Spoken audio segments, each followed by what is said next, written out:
So I've been doing a lot of reflecting lately, and I've been thinking about the situation in particular when I decided not to go through the metal detector. And like I said in my first video, if you haven't watched it, please go back and watch that so you can get the full story. But like I said in that video, I decided to not go through the metal detector because it made me not feel well in a lot of different ways when I had gone through before. And also, my spirit was leading me not to do it. Okay. So, therefore, I made the personal decision to not go through the metal detector. And I realized out of 10,000 employees, I was the one person who made the decision to not go through the metal detector. Now, to my knowledge, there could have been other people who made that decision, but when I told them that I wasn't going to go through, they seemed surprised. They were like, no, literally everybody has to go through. And I was just kind of like, wow, and to my knowledge, nobody else kind of said, hey, I can't go through or I won't go through. Now, if I had not felt in my spirit to not go through the metal detector, and if it had not made me feel not well going through the metal detector in the past, I would have gone through.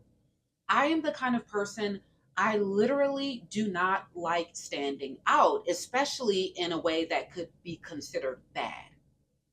Okay, I liked my job. I wanted to keep my job. I was in the process of moving up the ladder, even though I was new, because I was making connections very quickly. But I wanted to keep my job, right? I did not want to be terminated, especially over something like that. But there I was. And I just realized that that was not the first time I had stood out because I decided to not do something that went against either my personal beliefs, my morals, my values, and people had looked at me like, what is wrong with you? Right? That has happened several times throughout my life. So I've always been different. And if you're somebody out there and you have always felt like an anomaly, you know that it is not easy. It is not easy being different. It is not easy having a contrary opinion to the majority of people. Okay. And it's not often that I have these differing opinions. Okay. I'm not the kind of person who's like, well, I must be different from everybody else. As a matter of fact, I think that there's a lot of power and unity in people having similar beliefs, right? It moves us forward as humanity. But there are times where I do not agree with the majority of people. And if you're somebody out there and you're like that, I want to let you know you're in good company and it's okay to be different. So I have always been different throughout my life, and this has started very early in my childhood. I've always been the kind of person to stand out. I hated standing out. When I was a kid, I remember I would get up to go to the bathroom and then kids would just start snickering. And I'm like, why are they laughing? I am not doing anything funny. I'm literally just walking. And maybe I had a weird walk. Maybe I had a shy look on my face because I was shy and I would feel nervous to get up in front of other people when everybody else was sitting down because I'm like, oh no, all eyes are on me. I hated to be the center of attention. But I often found myself unwittingly being the center of attention. Even at home, growing up in my family, I was always different. And although I looked very similar to my siblings, everybody would say, oh my gosh, you all look just alike. I was different. My personality was always different. And I was picked on at home. And then I would go to school and then I was picked on at school. So I'm like, dang, I never really felt like I fit in anywhere as much as I tried to. And that was very difficult for me. But as I grew older, I started to really settle in my morals and my values because I developed a really strong relationship with God.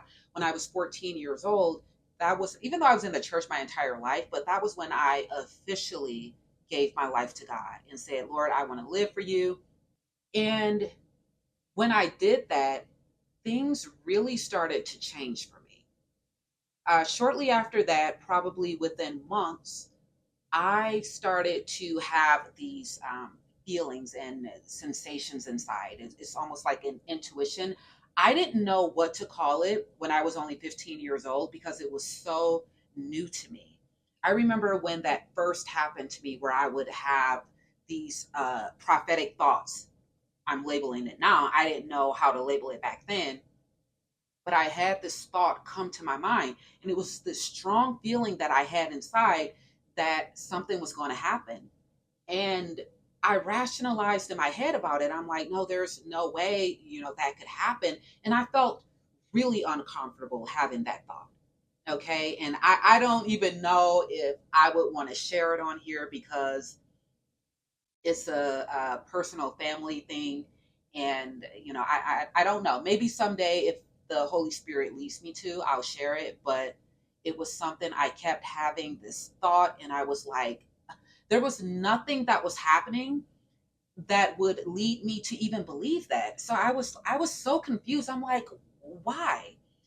And then after having that thought, and that feeling inside that something like that was going to happen, months later, it ended up happening. And I remember, as a 15-year-old teenager, I remember feeling so guilty about that because I was like, oh my gosh, I just kept having this feeling inside that that was going to happen, and I didn't say anything about it.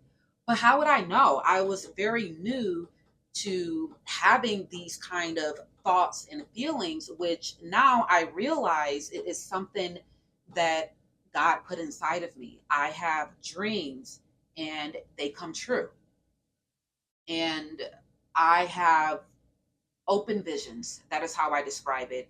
Oftentimes, I will close my eyes and I will see different things, like openly, almost like I'm dreaming, but I'm not. My eyes are just closed and I see different things, activities, different people, which I describe as having an open vision. So, things like this have been happening to me all throughout my life ever since I was 15 years old. And I say that that is my spirit that is speaking to me about different things to do. And I have learned going throughout my life to not ignore that, because I remember, and I'll probably tell this full story another time on a different video. But I remember when I was 19 years old, I heard that same voice that I heard when I first started having these intuitions inside. I heard that same voice telling me something, and I did not listen to it. I rationalized with that voice, even out loud. I was like, no, it'll be okay.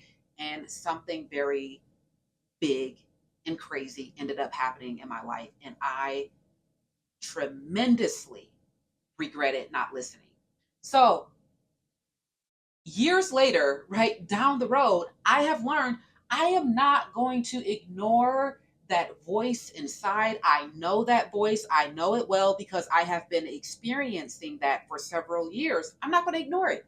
And I had that same voice inside telling me, do not go through that metal detector. Now, I don't know what would have happened if I would have ignored that and gone through the metal detector anyway, but I knew it was my spirit speaking to me. So there are some people out there, maybe you are that different person. Maybe there's something that you do or you have done and it stands out from the majority of people. You are an anomaly. And a lot of us, when we are not doing what the majority of other people are doing, it makes us feel very uncomfortable. And in this situation, I think we can learn a lot from animals. So I just want to give this very brief example. A lot of times, several days a week, I'll go out to the local park up the street from me. It's a beautiful park, running water, trees, nature everywhere. I love going out there to walk and just clear my head and think. So going out to that park, I see these ducks, and they're the ducks that are um, brown and green, and they're all the same. I often make fun of them. I love to talk to the ducks. I'm like, oh my gosh, you all look just alike. And I think it's so cute. But then I walk down to the other river stream and I see those same ducks, but then I see this lone white duck and she stands out. And I think it's so cute. But she acts just like the other ducks, right? She sits there and she's comfortable and she's not bothered because she's different. And I think a lot of us, we can learn from situations like that. Like, hey, just relax. It's okay if you find yourself in a situation where you're different from other people. Whether you find yourself in a situation where you are physically different or you're morally different, right? It's okay to stand out because a lot of times your difference can make a difference. Going forward at some point in life, a lot of you are probably going to find yourself in a situation where you don't agree with the people around you. Okay, it may not be in a huge organization like I was in, but you may find yourself at some point where you don't agree with other people. And like I said before, we're coming in a time where the chip will be implemented, and that will be implemented in corporate America. The chip is probably going to be your ID badge, where you're going to have to badge in with the chip. And initially, they're probably going to tell you, hey, you don't need to get it in, your hand or your forehead. But at some point, you better believe it's coming. Okay, you better believe it's coming, and it's already being rolled out in certain countries. Will they roll that out here in America? I mean, look at everything Elon Musk is doing with technology. I believe at some point, absolutely, they're going to roll that out, and they're going to roll it out in corporate America, and maybe it will catch you off guard. Now, there are people out there. You may be saying, "Oh, well, I mean, the chip is different. I would never get the chip. I mean, what are you talking about? That's way different from going through a metal detector." Okay, are you so sure about that? There were so many people who said in 2020, people I know personally, they told me directly. I was like, well, the pokies are, coming out, and they were like, oh no, I'm not doing that. And this person asked me, they were like, are you gonna do it? I was like, no.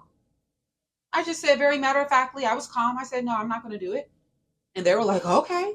Almost like they were relieved. But then when it boiled down to it, their job told them, hey, everybody has to do this if you want to continue to work here. And guess what? They ended up doing it. And I went back and I told this person, I said, hey, we said that we weren't going to do that. What happened? They were like, well, I had to because, my job said I had to. So I wanted to keep my job. And I was like, wow, wow. We literally had already talked about that. And you're going to have a lot of people who do that when the chip comes out. They're going to say, oh, no, no way. But then guess what they're going to tell you? They're going to say, hey, it's safe and effective, right? Research and studies have been done. You're okay if you get it, right? A lot of people think that if you just run to Google and you do a quick Google search and the first thing that comes up and it tells you, hey, it's okay. Okay, the first search result that I get on Google told me it's okay. So it must be okay, right? You're going to have a lot of people who are falling into that and a lot of people who are going to be deceived. This is why it is so important for us to make sure that we are following our spirit. How is God leading us? Not asking ourselves, what is the majority of people doing? What are we being told is okay to do by people we work with, by different authority figures? What are they telling us is okay? No, what is God saying is okay? So, going forward in these last days that we are living in, it is going to be so important that you are in lockstep with God, and that when it comes to your morals and your values, you stand 10 toes down, no matter what. And I know that that is not going to be easy to do, but get ready because I'm telling you, we are coming upon some very tough times for what you're going to be tested on and whether you are able to hold steadfast to your morals and your values. But anyway, that is all for this video. It is not easy being different, but I just want to assure some people out there that it is certainly okay to be different. I want to thank you so much for watching this video. Be sure to comment respectfully below, okay? It's okay if we don't agree, but as long as we respectfully do so in love. Thank you so much for watching. Until the next video, I love you. Take care, and I'll see you in the next one.